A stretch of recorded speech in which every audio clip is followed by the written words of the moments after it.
Hello and welcome to the No Vacancy Webcast series.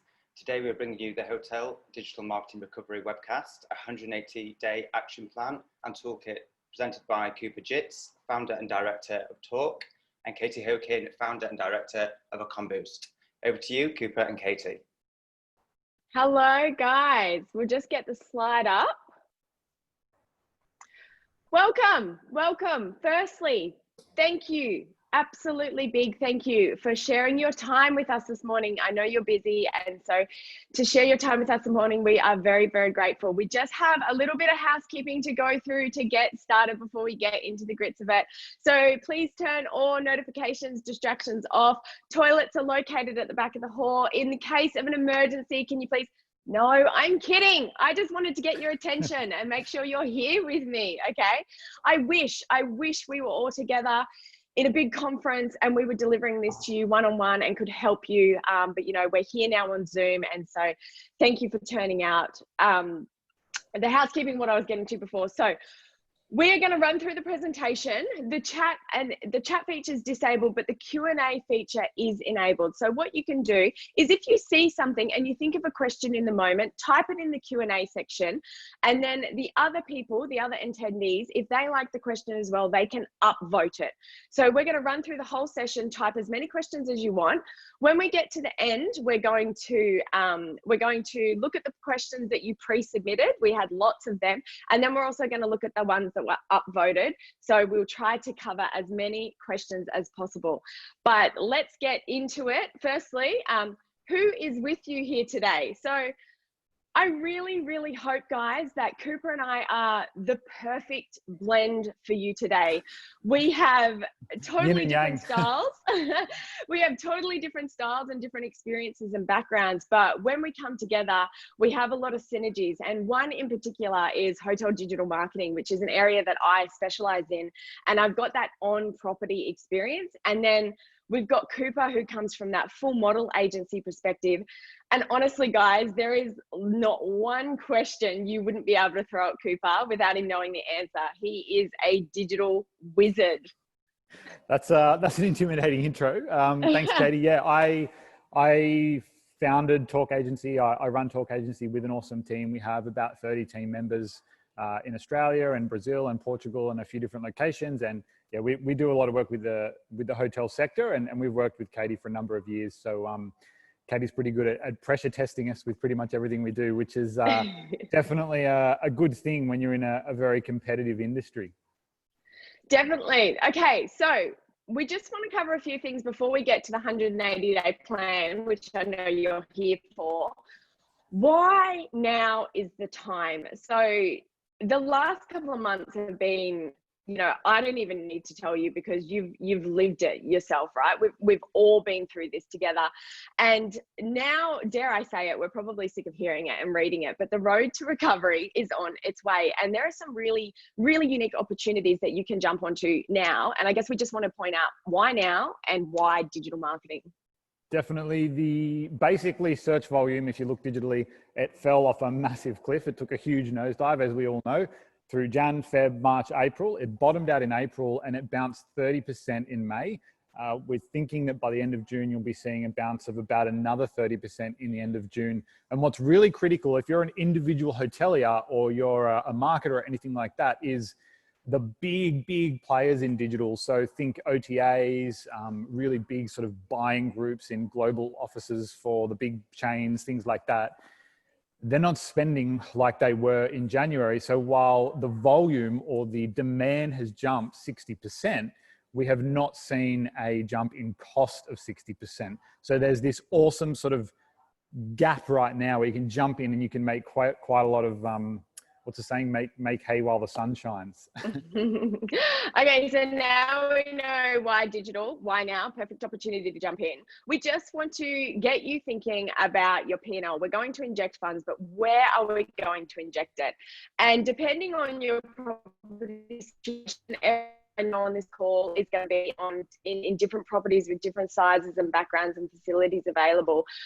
But you might be heavily focused on rooms, as we tend to do as marketers, but there's so much opportunity with C&E, and especially towards the end of the year with this event wedding space. And the reason we wanted to call this out is as we go through this action plan, it's about setting a foundation campaign and building on top of that, so you can really have a solid back half of the year, instead of doing what I know we used to do, is we get to November and we go, oh wow, we need events, instead of thinking about it now. Yeah, the P&L, I guess, we like to start the digital strategy by thinking about the P&L and really thinking about where your revenue opportunities are. There are some hotels that, they're just focused on rooms, like Katie said, others who have a really strong F&B piece. And the more you can identify that, I mean, everyone wants everything, but it's not possible. You only have finite resources digitally and in the real physical world. So what you want to do is prioritize it, most important to your business to least important. There are hotels who want to build a huge F&B offering and rooms are coming from OTAs, for example, or there are other hotels where rooms are really the focus, or a specific kind of rooms customer. So the more you can identify how your P&L is stacked and prioritized, you can basically build a digital strategy that will match to that. Perfect segue. I love it. So we're talking about channels. So a little poll has just popped up, hopefully on your screen. Which channel do you think is most important when it comes to social media? So, I mean, not social media, sorry, I was staring at social media. Which channel do you think is most important? So have a vote there and we'll see what the results are. But basically, we know we're going to do this now, and there's so many channels available to us. We've got content, SEO, paid ads, web, CRO, which actually stands for conversion rate optimization, just in case you're wondering what that is. And we've got email and then social media.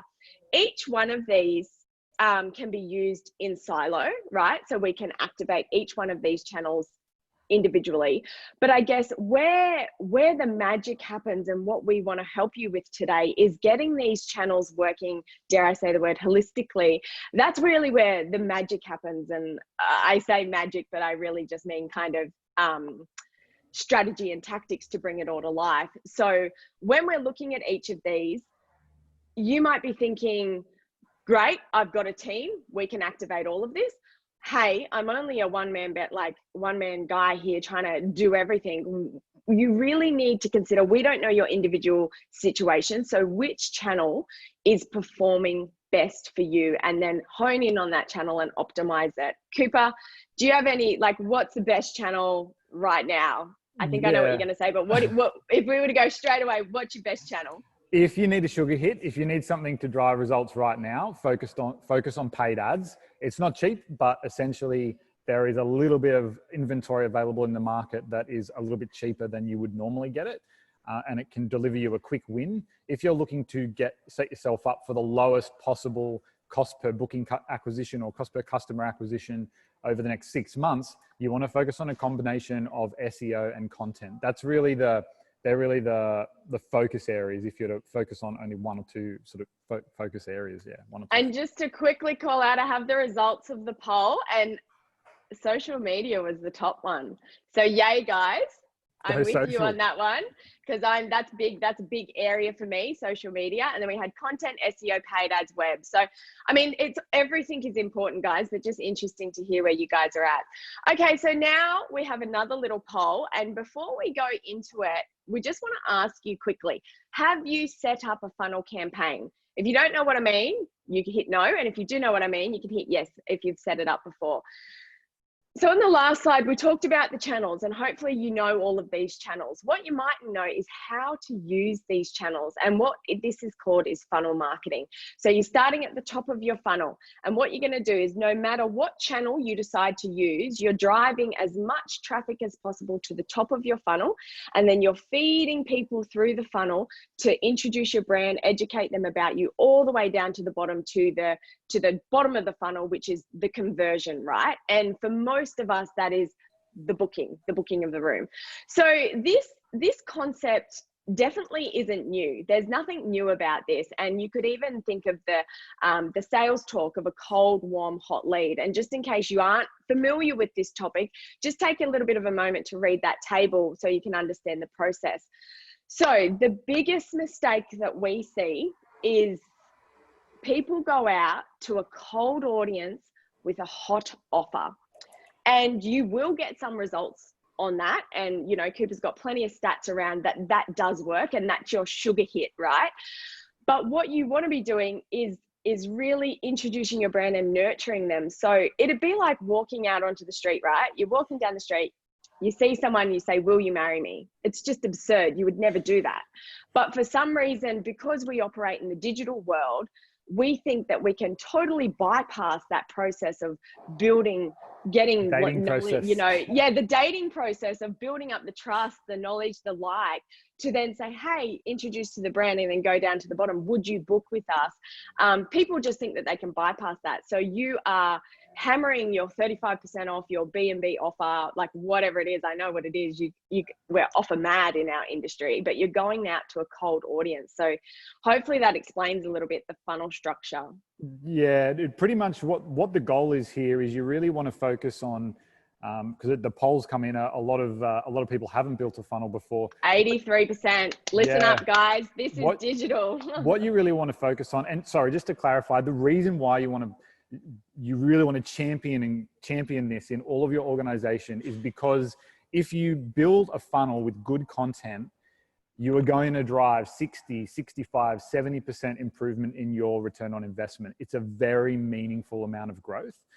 How it looks like practically, at the top of the funnel, you might talk about the best things to do in your region, and you might have some videos that talk to that. You have a target audience that you show that video to. In the middle of the funnel, you might have a video introducing your brand or your hotel, really light touch, still not selling anything. You only show that video to users who have engaged in the video or the piece of content above that. And then at the bottom, you have your offer, what we call your irresistible offer, X% off, X value offering, whatever the case is. And you only show that one, that bottom of funnel, that offer ad, to users that have engaged in the middle and the top. So the results are your top line results, you know, impressions, things like that go down, but your cost per customer acquisition goes down as well, which is obviously the goal. You can acquire more customers for less money.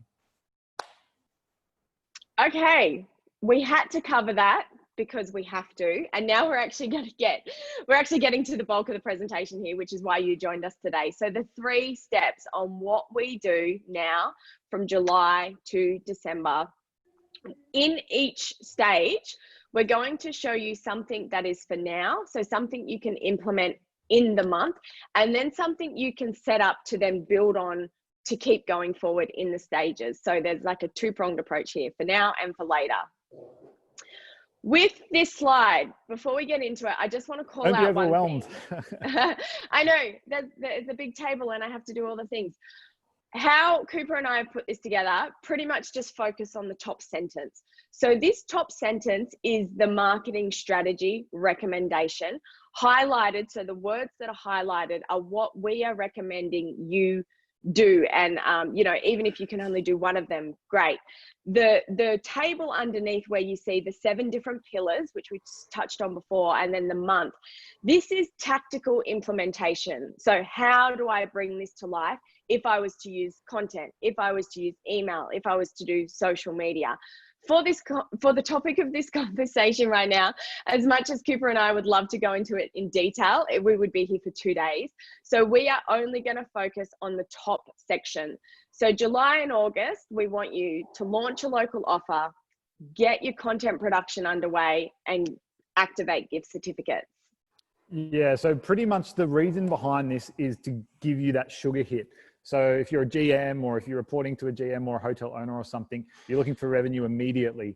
Obviously, borders are they're closed, they're reopening, but that's sort of an evolving situation. What we want to do is firstly focus on your local market, your drive market, and have an offering that's really, really compelling for that market, something that's really, really meaningful for them. Structure that offer, run a paid ads campaign, probably utilize a Facebook funnel with a few different kind of ad formats, and then Google search. Get that offer into market as quickly as you can and focus on value. So the more you can pair up with local tourism operators and things like that to say, okay, for $200, you're going to get a weekend or a room night, and you're going to get X% off local restaurant, X breakfast, X local tourism operation, whatever the case may be. Try to package something up meaningful. get that into market. We're going to expand on that in the next 2 months, sort of September, October.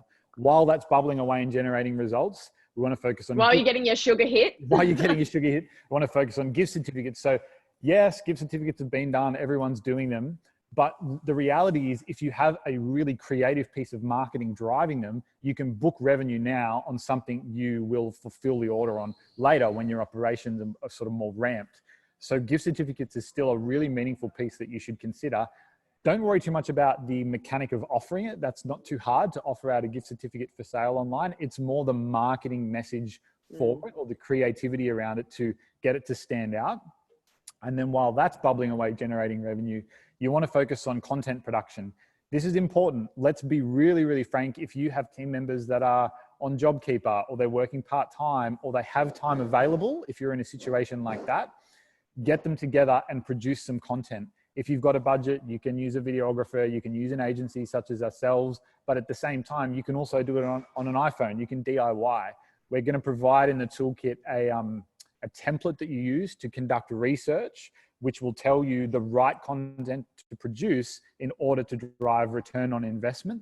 So the content you will produce using the template we give you is content that is what the user wants instead of what looks good or what feels good. So it will drive a stronger ROI.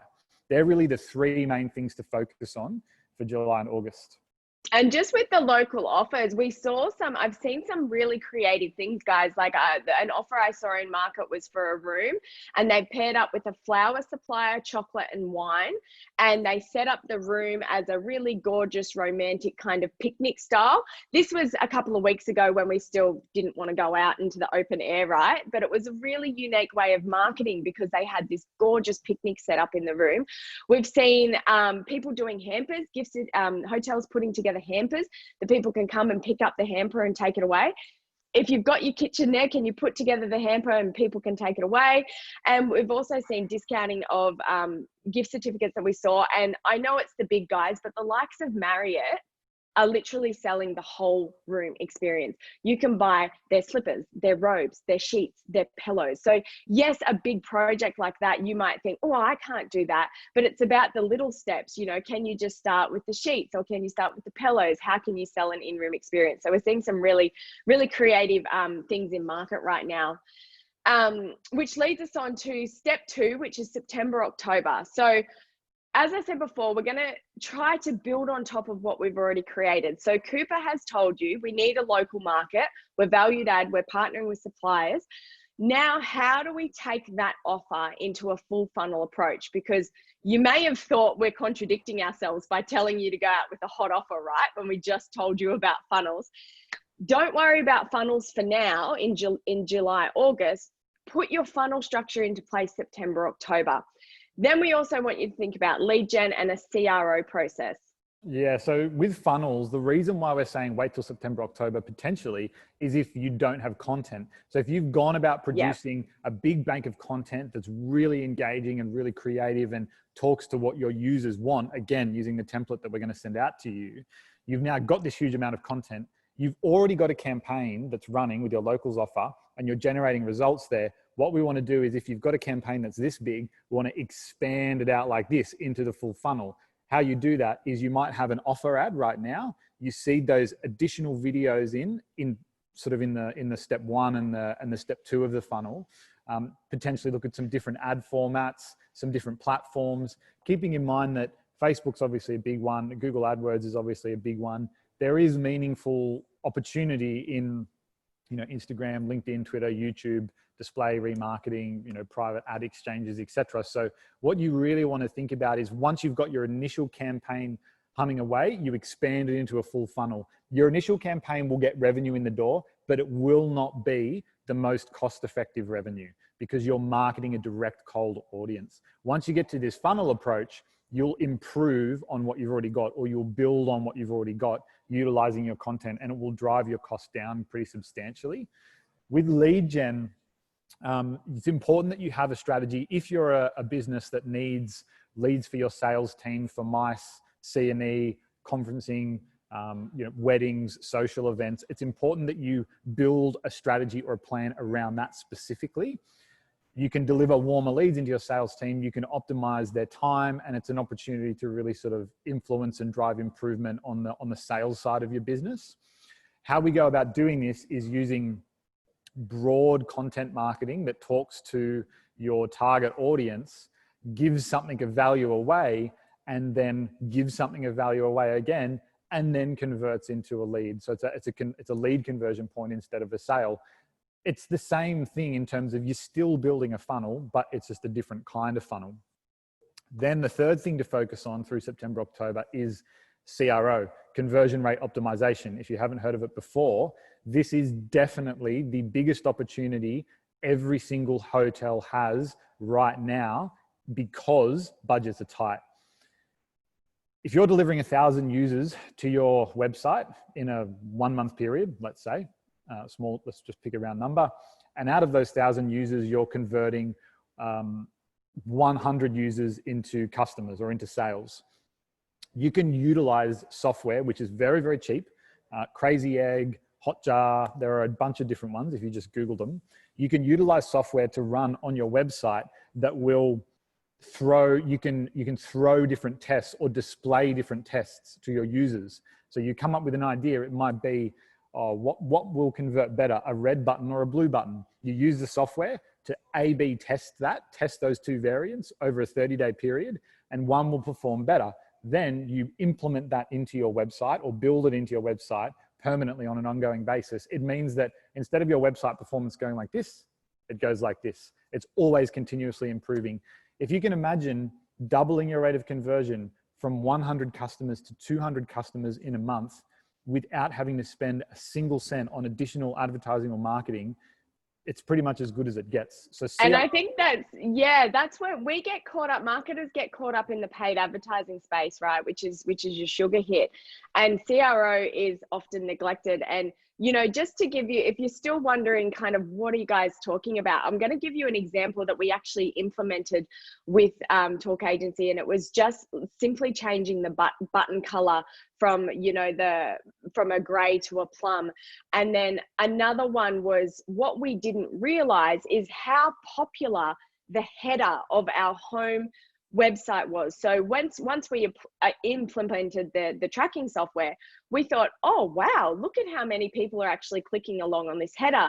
And it's the 1%ers, right? You think, really, is that going to make a difference? But once we saw how many people were clicking that, then we changed that format to include a call to action and a button, which then improved conversion. So it's all very well to be, we want to spend money, we want to spend money, we want to spend money, we want to do AdWords, we want to do Facebook, we want to do this, we want to do this. But take a look at your website and maybe that's where you need to start spending the dollars first, because if you're spending all this money directing people to the website and they're not having a great experience there, that's a whole nother issue. But if they are, and you've got a conversion rate of 3 or 5%, maybe that's your target. Over the next 6 months, can we increase our conversion on our website by changing a headline here, or literally change? So one of the tests is going from video to picture. On one of the tests, you have a video, and then on the other test, you have a picture. On one of the tests, you could have a different headline, or buttons is a good one. Learn more versus book now. Check availability versus book now. These are all the things you can A/B test. I get a little bit excited about CRO. Let's go to the next one. Yeah, it's really powerful. But those 1%ers, like, you're right. Kay is right. Like 1%, you move the needle a little bit, not effective. But the more you do, like it, it's super effective. Okay, stage 3. This is kind of a big one, right? Because we're getting to the end now. And like I said, everything's building on top of it. So in the beginning, we had our locals offer. Then we looked at, I've totally forgotten what we did. What was the locals offer, second one? Are you talking about at the back of the Yes. slide?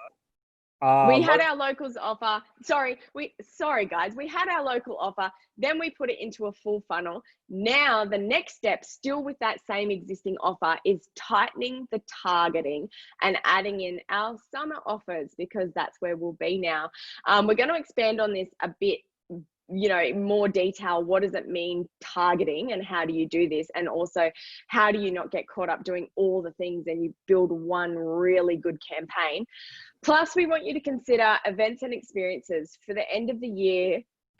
It's the perfect time to really take opportunity of the spaces that you have and create unique events and experiences, and then setting you up for a solid 2021, because you've worked hard for 6 months, and now it's like keep that momentum going, and really come into 2021 solid. Yeah, so pretty much when we talk about tightening campaign targeting in itself is this beast that you can just sort of spend so much time in, and you can sort of get lost in data and analysis and things like that. What's really important is that we've started with an offer, a locals offer. We've built that out into a full funnel. We don't want to throw the baby out with the bathwater. We've worked really hard to do that. So what we're talking about here is refining your targeting the name of the game is continuous improvement. Want to refine your targeting to make sure that you are getting, or we like to use the terminology, squeezing the funnel. You're squeezing everything you can out of that funnel. Practically what that means is, back at the start, your targeting might have been a geographical target, and that's it. Then you start to add in other targeting metrics, such as how much disposable income does someone have? What is their age bracket? What is their gender? Interest targeting, are they interested in beauty, health and wellness, et cetera, et cetera. And then over time, you will naturally keep, if you're a marketer that's sort of aggressive and direct response focused in the digital space, you'll keep looking for more. And that's when you start to test different pairings of targeting and really unique targeting. So we've got clients where we've written scripts to target weather patterns and change bidding based on the pattern of the weather. We've got different scenarios where we've done exclusion targeting, inclusion targeting, database targeting. There's all these different things you can do, and you start really, really basic, and then you build on that over time with the best performers, and you weed out the things that don't perform. And while that funnel is really performing well, you then seed in to the creative in your campaign. You seed in your offers for summer. It might be, Christmas offers, holiday offers, whatever the case is. Don't throw the whole campaign out and then start with a fresh one, because you're showing out all of your learnings. And can I just quickly, because this is what I see so many people doing, and I've been there, right? You get your marketing plan, and every single month you're doing a different offer. Is anyone agreeing with me right now? Yeah. Revenue come in, head office come in, say, hey, we've got this offer, 35% off advanced purchase, and a $1 breakfast or whatever it is. And you as a marketer, you're forever chasing your tail, because you are continuously trying to pick up and put out these new offers as they come down. And so if you hearing what Cooper's saying, what we're saying is, don't build all of this to throw it out the window. If you think of your top of your funnel and the audiences that you're creating, then your offers can simply sit in under that. So you don't have to change the whole structure of the campaign. And what you end up creating is a really beautiful campaign that is always on. So it's always on. So imagine, as a marketer, from month to month to month to month, you're just managing this one brilliant beast of a campaign. It's huge. It's huge. And plugging in your offers, instead of what I know I did. I'm guilty of it. We would turn it off, create another one, turn it off, create another one. And you don't have any time to learn, right? So please, if you take away one thing from today, is try to get into the mindset of, you know what, I'm going to create one awesome campaign and drive that, instead of doing all of these ad hoc things month to month to month. Yeah, definitely. And the other two things we wanted to touch on, focus for November and December, is one is events and experiences. So we've seen some awesome case studies with clients who have really harnessed the biggest assets in their business. And the biggest assets are A, your people, people buy from people, and B, your asset, this hotel that is this huge building worth, potentially millions and millions of dollars. You've got space, you've got underutilized assets in both potentially your people and your premise or your hotel.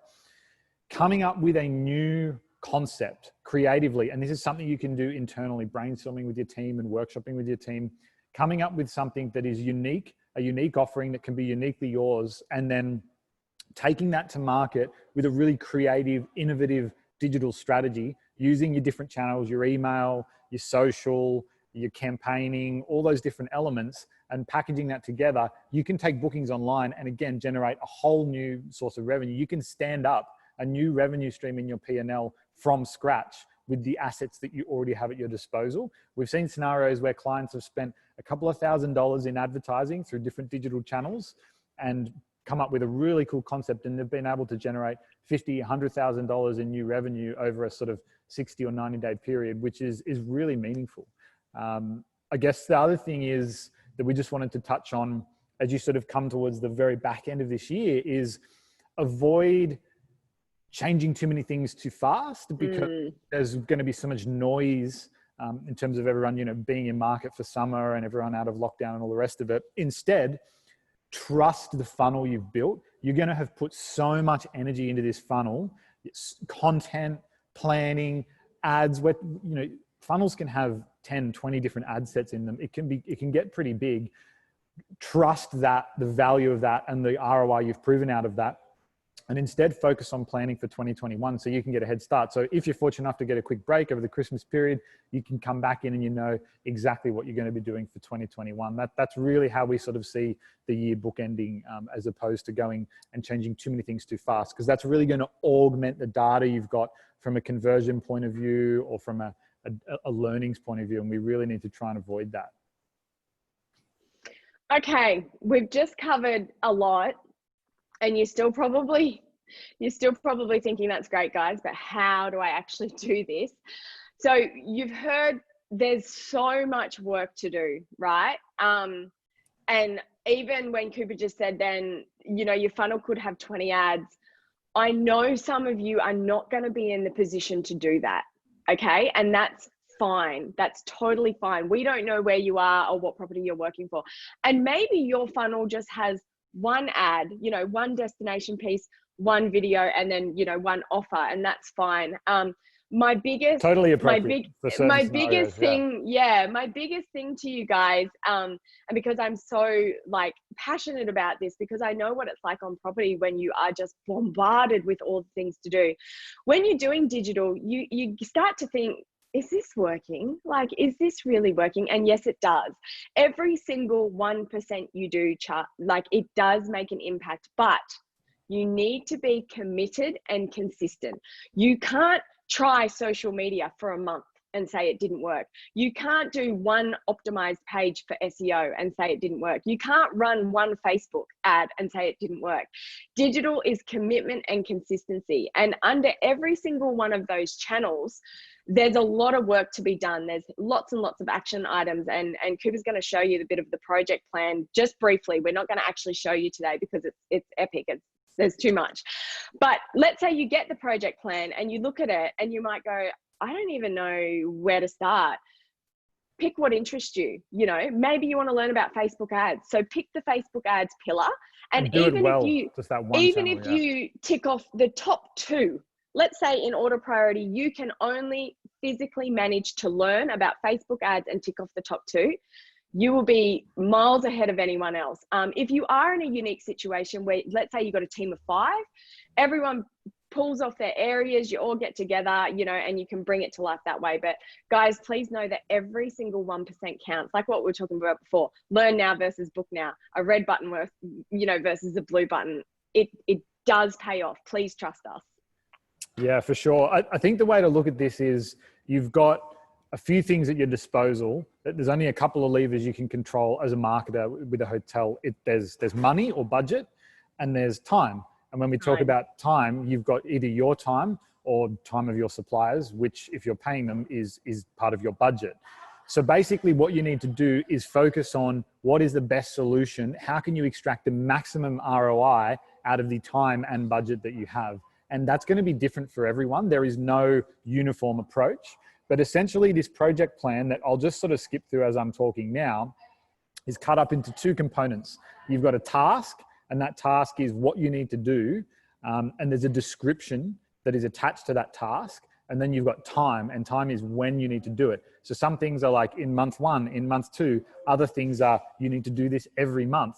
And then the project plan is cut up into the 7 different pillars that we went through at the start of the presentation. So if you can sort of conceptualize or imagine, think about where you want to focus on with your P&L, think about your 7 pillars, think about the funnel, and that thinking, that funnel thinking, that, you know, cold, warm, hot thinking should be applied to everything in this project plan. Then you've got your marketing strategies, which are 60-day sprints to the end of the year. And then this is like all the things that happen inside those strategies. So they're cut up into different areas. You've got content, you've got SEO, and you've got full descriptions of everything that you need to do. You've got paid advertising, you've got email marketing, you've got CRO, you've got social media. And then there's a couple of things here that are key. We're going to be distributing this R&D plan. So that's a spreadsheet with a number of tabs in it. And you go from left to right following the tabs. And then there's a supporting video that's linked in there as well. And that video is just a screen share explaining everything inside that spreadsheet. So make sure you watch the video before you open the spreadsheet. Then open the spreadsheet, follow the process. It'll probably take you sort of three or 4 hours to work through that sheet. And by the end, you know what users want, and that is related to your hotel. You've planned it out into content that you're going to produce for the next 12 months. You've put a media spend in, and that calculator inside the spreadsheet, there's all these auto sums that calculate behind it, will automatically cascade your master budget down into every single month, how much you need to spend, where and when, based on the search volumes that you've plugged in at the start. So it's basically going to give you the tools you need from an R&D point of view.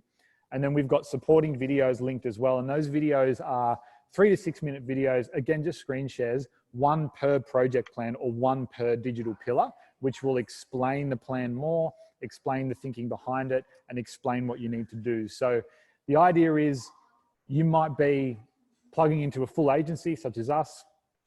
The beauty of this is you'll know what you're plugging into more. You might be learning all of this and doing it in-house with an in-house team or by yourself.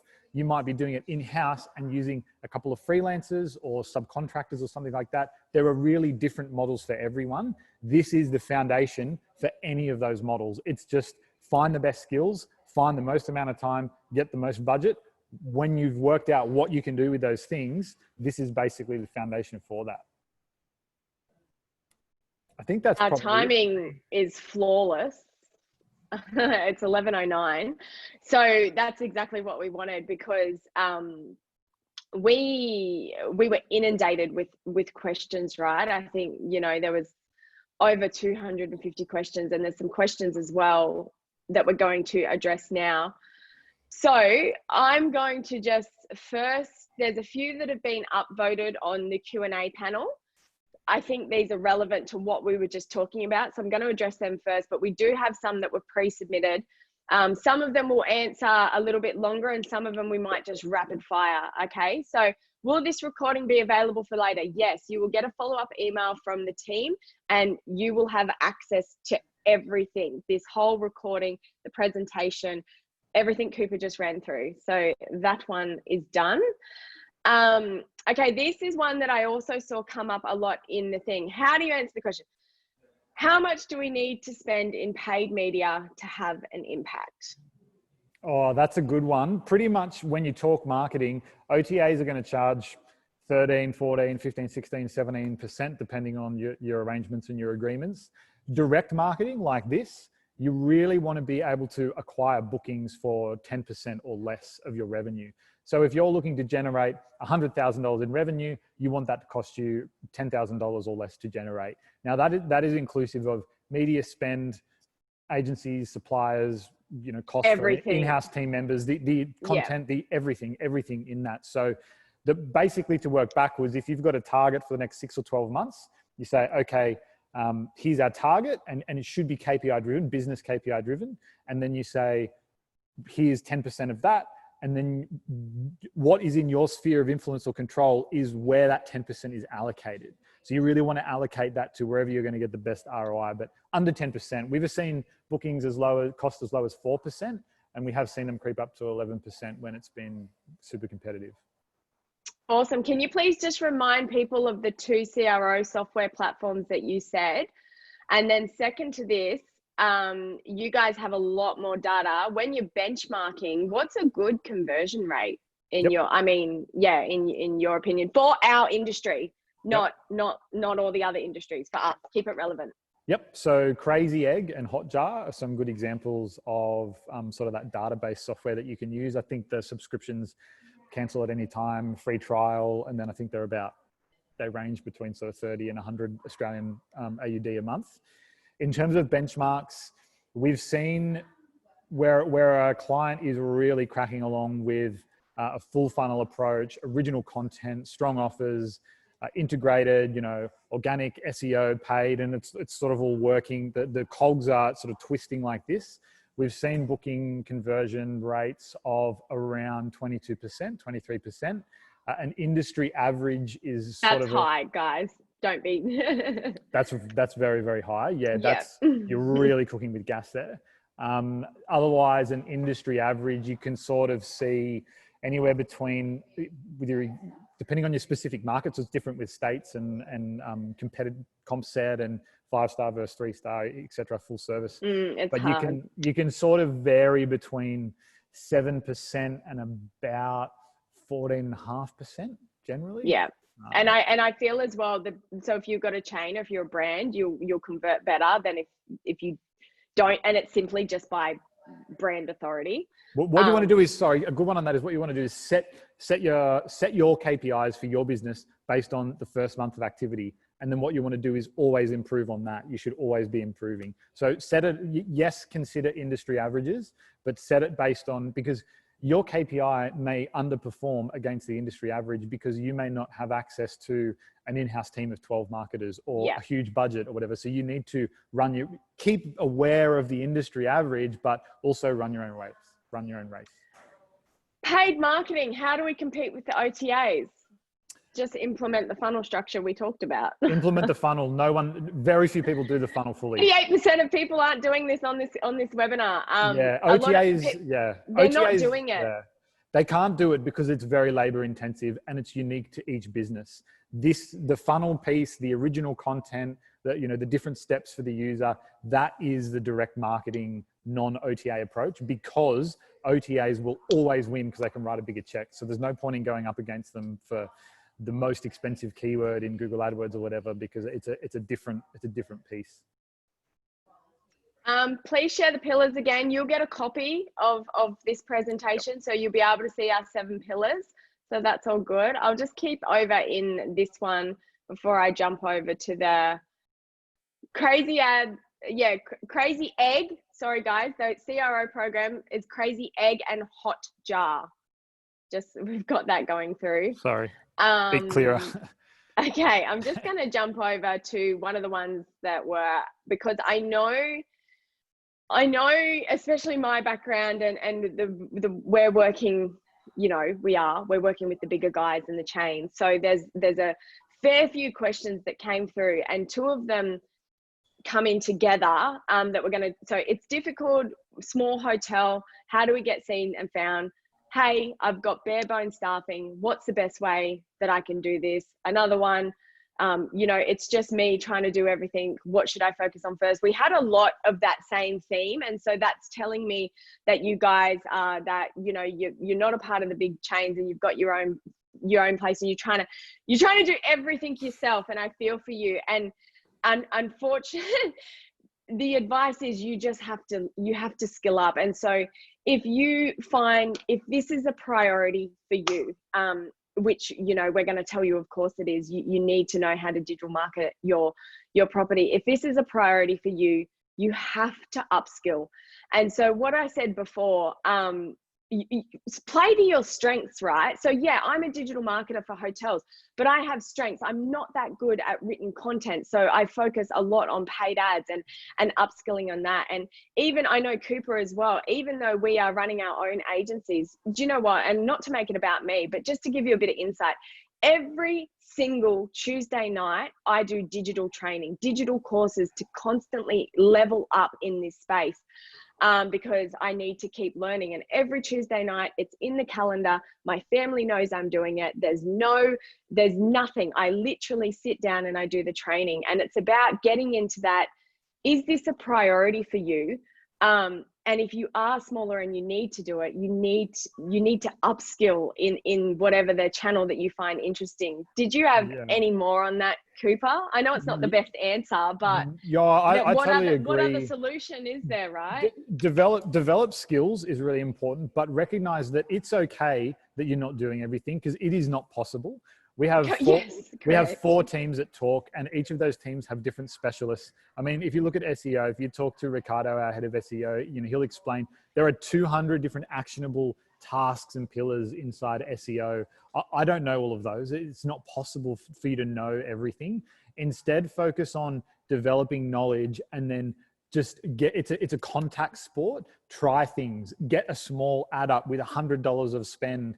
Talk to a freelance copywriter about generating some blogs, find a way to spin those into a video web series that's going to drive mice leads. Test a few different things to see what sticks. Strategy and planning in digital, there is heavy lifting. It is heavy duty at the start. However, it is a lot more about trial and error, or R&D, on an ongoing basis. Don't be overwhelmed. There is a lot there. It's not possible for anyone to know everything. And if they say they do, they're lying. That's not true. It's really just can't be a unicorn. Yeah, it's really just about testing and learning step by step. Try not to be too overwhelmed. And follow what you like. Play to your strengths as well. Like I said, like if you don't like writing, don't write. Like, if you do like paid ads, just find what you like. But anyway, we won't keep on that. Another one that kept on coming through, and we hear your pain, is the borders. Borders. How am I meant to do any of this if the borders are still closed? And I think that's why we touched on it at the very start. Consider other areas. We talked about events. So, the borders are still closed, yes. So what can we do about that? Small scale events and unique experiences are really key. Everyone likes homegrown. Everyone likes bespoke. There's a big trend away from sort of, powerful corporates and things like that. So the more you can provide that really bespoke experience, the better. And the other thing is, the truth is, yes, the borders are closed, but there is a massive volume of business that is generated through local markets and drive markets. We've worked with many different hotels where they're generating a significant component of their P&L or their revenue streams through local markets. So trying to identify a few key opportunities to, host a local wine tasting, or, a planning experience, or whatever it may be for your property. And it's going to be very different for every property. And then orchestrating some online booking mechanism around that using Facebook ads or whatever. That's really going to stand up some new revenue, while you also focus on your local markets with value offers that they can utilize to get out of the house and explore the local area. Okay, Cooper, if everyone's following this 180 day plan, how are we meant to be different if we're all doing the same thing? Yep. So the way we differentiate is focusing on what is truly relevant to your individual hotel and what your true unique selling points are. And that, I'm not going to lie, that is something that people do with varying degrees of success. But the more you can niche down or focus in on individual attributes that are fairly unique to your hotel, the more you're going to be able to develop and then deliver unique offerings and experiences. And the other thing I'll say, and this is not the greatest thing to say, but to be really honest with you, those that put the effort into doing a lot of this, doing this full funnel approach, will be far more successful. And it's so labor intensive. It takes so much work, and it's so frustrating, especially for people who aren't super into the digital space, to do it, that by nature, many businesses don't do it. The human brain takes the path of least resistance. This is the path of most resistance, but it is the most fruitful and successful. So implement it, as much of it as you can within the boundaries of your business, using your really unique sort of attributes as a hotel. Yeah, please remember that this project plan is like top end of the scale. Okay, so don't be thinking you have to do everything. Okay, a few ones came through around the pre-submitted questions that just said the word social media. There were a fair few of them with no other context. There was also an easy way to keep socials when you're a one-man show. So Social media, I'm not really sure what you're asking, but if I think about in my course that I have, the biggest pain point is content. How do I create content, and how do I create content? And I think that most of you overthink it, and you're too into it, and you're not just being social. So I'm not going to give you a 3-step secret strategy here. Literally stop overthinking it and get into the minds of your customer. So even when you travel or when you go and stay at a hotel, what are the things that you love, right? Start thinking about that. Start being a human and stop being a brand. The purpose of social media is to be social. And so I'll give you a few examples of this. We put up a post and it was simply just asking, you're staying with us, kid-free on the weekend, what's the first thing you do? Start to think about the things that people enjoy doing when they go and stay at a hotel. They've got a kid-free weekend. You know, it's Saturday night. Are you getting dressed to go out, or are you ordering room service and snuggling under the blanket? That's how you get engagement. You get people talking to you. Instead of saying, oh, we've got a new room service menu, or we've got a new F&B menu, that's boring. Get 4 photos, post them all up, and tell people to pick their favorite one. Another one, room service is always good. It's 11:45 at night. Here's the room service menu. What do you order? Yeah. Think about the really fun things that we love about staying in a hotel. That's what you want to create content around. And if you want to do the destination focus, what do you prefer, beach or city? You know, markets or restaurants? Look at your destination and think about ways to have a conversation that are going to get people answering. I really think people overthink social media and think there's some secret and they've got to use 30 hashtags and they've got to do this and get into engagement pods, and it's all BS, if I can say that. Just get into your audience mind. And then I know there was a one-man show, and this is where it comes to batching. And I know Cooper's got some really good tips on batching, but you need to sit down, write all of your posts, schedule it in a scheduling tool, and drip feed it out. So then when you are on social media, you're spending your time wisely by engaging with your audiences, you know, having a conversation. Yeah. Why do you love the beach? Why do you love this? Why do you love that? Why did you choose the brownie? Yeah, I totally agree. And trying to be efficient is really important, especially if you're a one-man band. So with that R&D template that we had earlier, looking at search volumes, what people are actually looking for, because the more you produce content around what people are looking for, the faster you're going to rank, the more you're going to drive growth for your business. Producing content off the back of that, and then pushing that content that you produce, video, photo, whatever it is, through a schedule of, okay, instead of just a video, it's a video that becomes a social post that is cut up into a number of different social posts, that's spun into a downloadable ebook for your lead generation strategy. Generally, if you can get 7 or 8 bites out of one piece of content, it just stretches it a lot further. And then you seed it in with a few different pieces, so that the manifestation of that is that over the course of 3, 6, 9, 12 months, the consumer isn't being sort of slapped around by the same piece of content all the time. They're getting a really nice feel for your brand in a respectful way. And then you really start to sort of roll out that engagement that Katie was talking about. Okay, we've got 5 minutes left on this. I still notice a lot of people are still on. So just jump back over to the Q&A for a second. What are some of the training sessions you recommend to upskill? Okay, shameless plug here. Conboost Academy. I just created an academy for hoteliers to upskill. And then there's another one as well. You mentioned every Tuesday night you do digital training. What do you use? Me personally, I'm a part of a digital lab membership, so it's called Digital Marketer. They're probably my key ones, but a lot of it's just self-education. I figure out what I want to know. I read a lot of articles, and then it's about implementing it. Consume content. Yeah, and so yeah, it's just, you know, get onto Google. The reason why I started this academy is because a lot of the training out there is for e-com. And so if you do get into that situation, you can still do the training through an e-com, but sometimes it's hard to flip it as a hotelier lens, which can be difficult to do. But perfect segue into the next one, which has had a couple of upvotes. Okay, I work for a large chain that has a lot of boundaries with offers and campaigns nationally. I feel you. How do we work with these epic large campaigns that are generic rather than working with campaigns at property level we want to drive? How do we do both?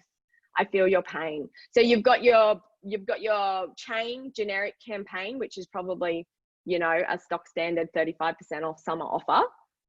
I think that's where we're going. And then you want your like personalized campaigns at property level that talk specifically to your segments, your destination, and everything that's going on at your property. How are we doing both when we've got a lot of boundaries that brand enforce on us? Yeah, so really what you're talking about there is what is being provided to you is the offer. And from our understanding, this is what a lot of large groups are going to want as well, is that's the offer at the bottom of your funnel. That's the hook or the conversion. What you do is you stylize the content around that offer at the bottom of the funnel with your localized brand positioning and look and feel and all the rest of it. And then the 2 stages above, remembering that they're not always going to be talking about that offer, are completely your own in terms of the audience that you're developing, the content you're using, the messaging you're using within reason and within those bounds. So those campaigns rolling out at really big scale, they're your friend, they're not your enemy. It's more they're one part of the overall picture. Because if we've got to remember the funnel, we're talking there about a paid ad funnel. You've also got what are you doing with content marketing and SEO and email and all those different things that are also building into that funnel. So I would say that that's the offer at the bottom of the funnel. It's not your whole funnel. Definitely. So just a quick example. Let's say it was the family segment. That top level, you might do, let's say you do a blog piece and it's 10 family destinations you can experience this summer for free, right? And so you've got that blog piece listed out and you're hosting that on your own website. Try to turn that into a video if you can. It might even be just a simple slideshow with some, just using still images used as a slideshow, if that's the only resources you have.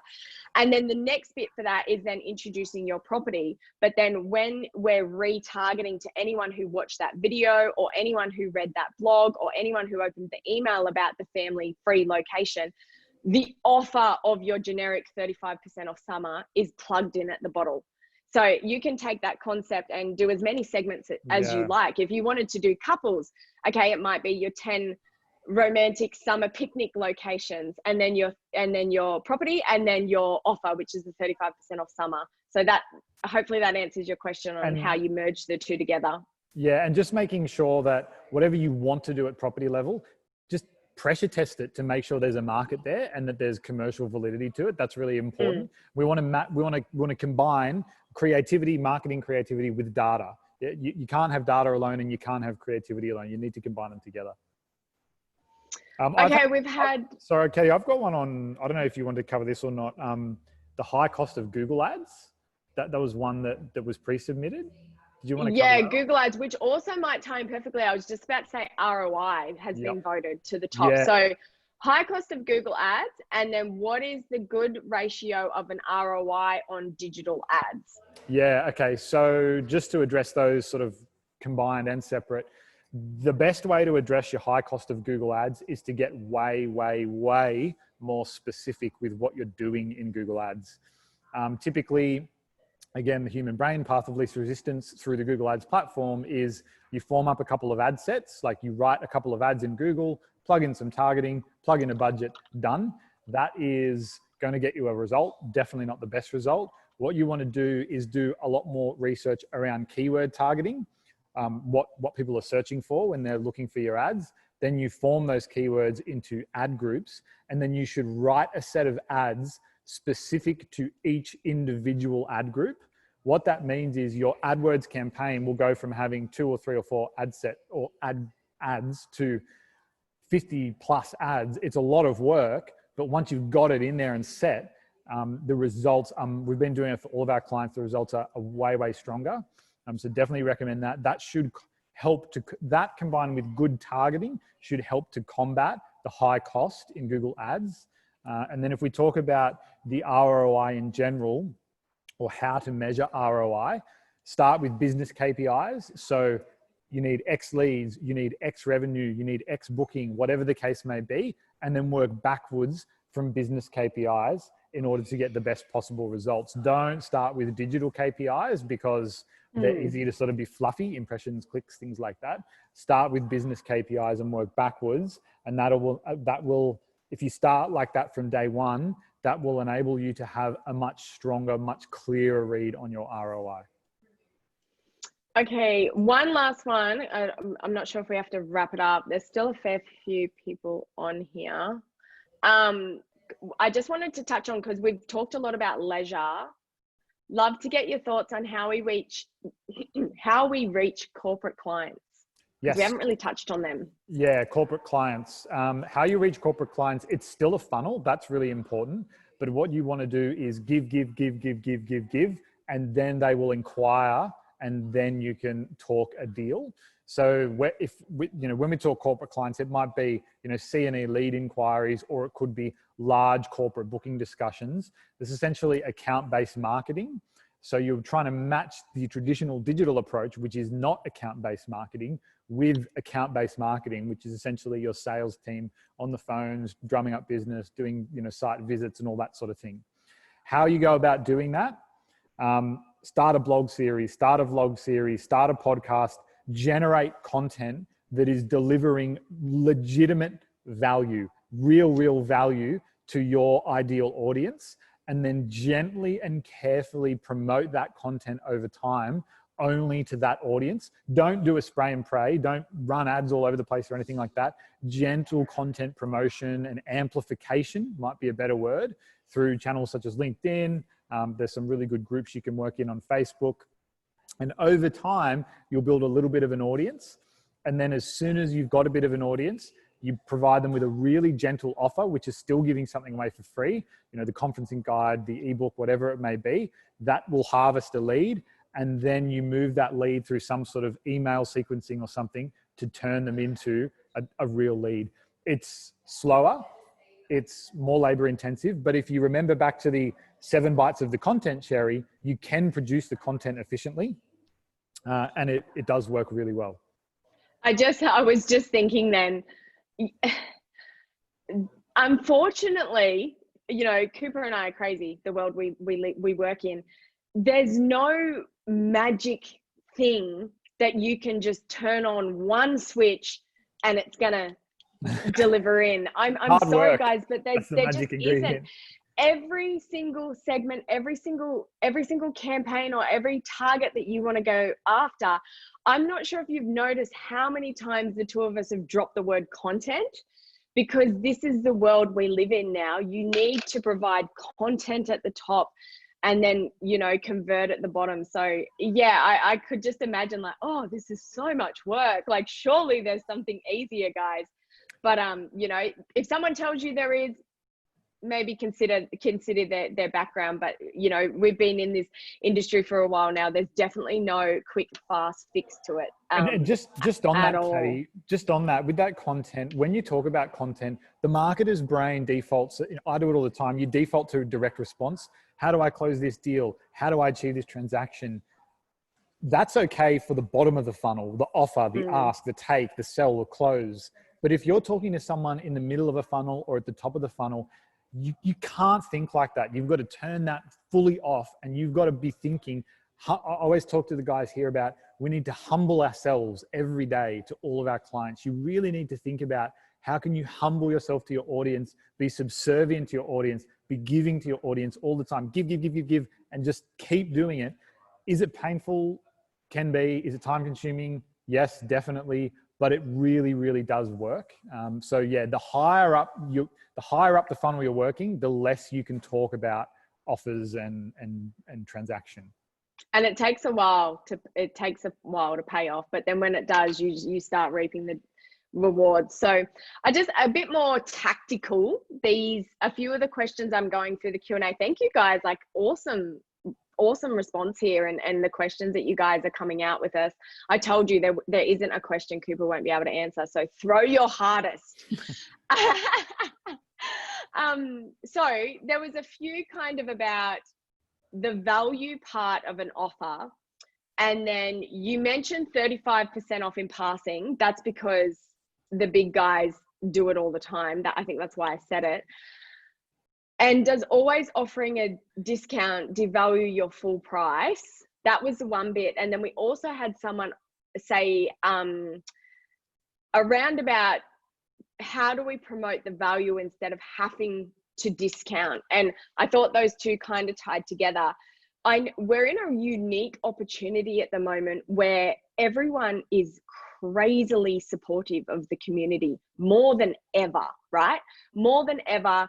Everyone is wanting to go out and spend locally, inject funds, support our fellow businesses, which is a unique opportunity for you. And if you remember what Cooper said, local offers with your suppliers. So if you're not discounting, you need to be value adding. And now more than ever, you've got this community who wants to support, who wants to buy, who wants to spend. It's a really unique, flip side to what we normally do, which is offer discount. I'm looking for the best price. The market is definitely a little bit shifted at the moment to support the community. So you can take advantage of that now while people are still feeling that. Yeah. In terms of value, the way I would describe it, the old ClickFunnels approach, this glass of water is almost empty. If I was to sell this glass, it's worth 10 cents, 20 cents. It's an old glass, it's used, no one wants it.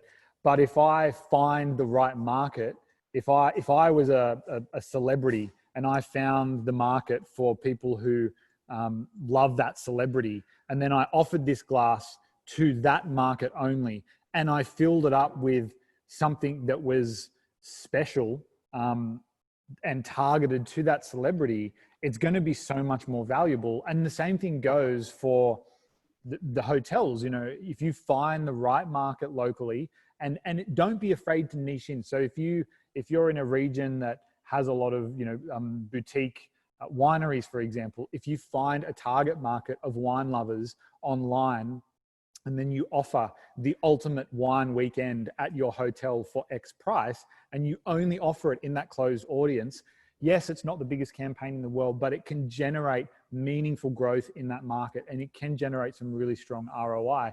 And the smaller your strategy in terms of like your thinking and your campaign or your offer, the more you can package value in, because you're not having to go to a huge market and you're not incurring huge advertising or marketing costs. So I think it's more about trying to think through logistically, what is the best for your specific situation.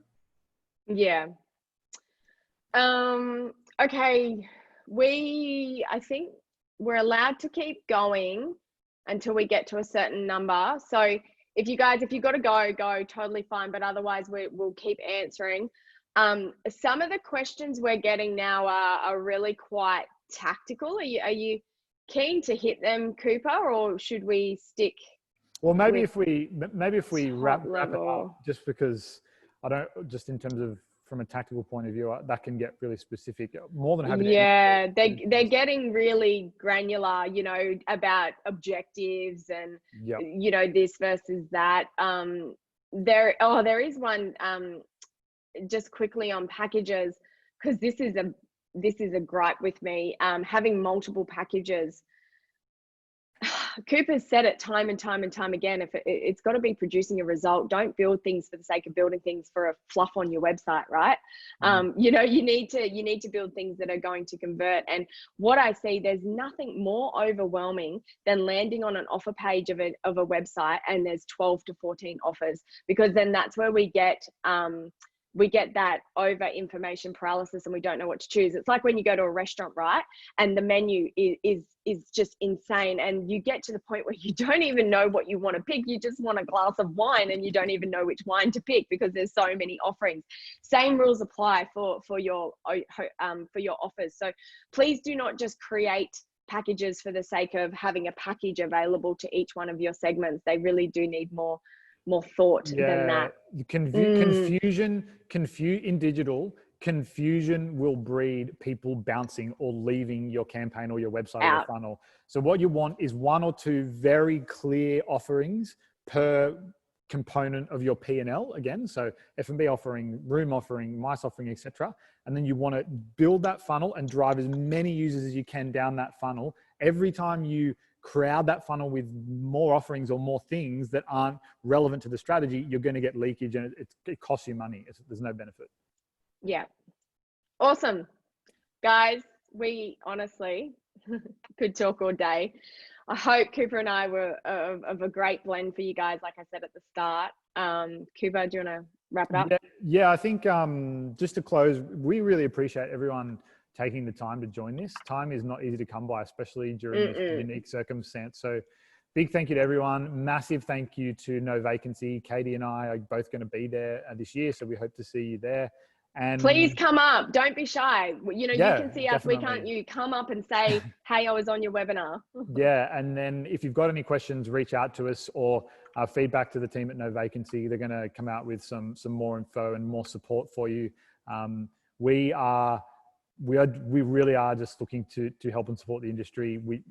Sort of the walls are broken down all through businesses now. It's really just about trying to lift everything back up for everyone. So if there's any questions we can answer ever, please reach out to Katie or myself. And if your question didn't get answered, you know, email us, reach out to me on LinkedIn. Like, we are here totally for you. Awesome. Thank you, everyone. Okay, we'll hand